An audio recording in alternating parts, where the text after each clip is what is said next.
მოვამზადოთ მარწყვის ტარტი და ტარტალეტკები.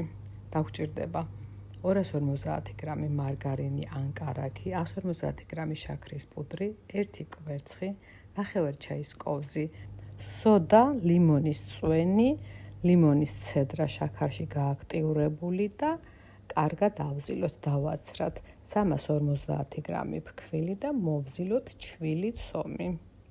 შემდეგ ნახევარ საათით შევინახოთ მაცივარში. მანამდე მოვამზადოთ მარწყვის კონფი. ნახევარ საათის შემდეგ ცომა დაისვენა, გამოვიღოთ, დავჭრათ პატარა ნაწილებას და გადავანაწილოთ ფორმებში.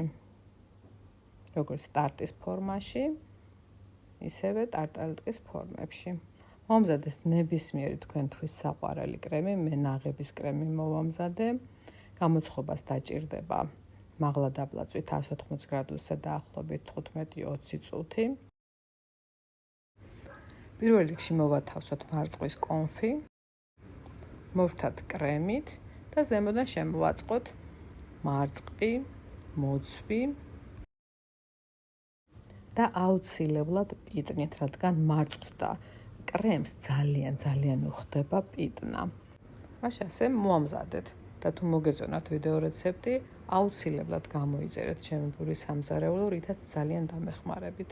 მოიწონეთ, გააზიარეთ.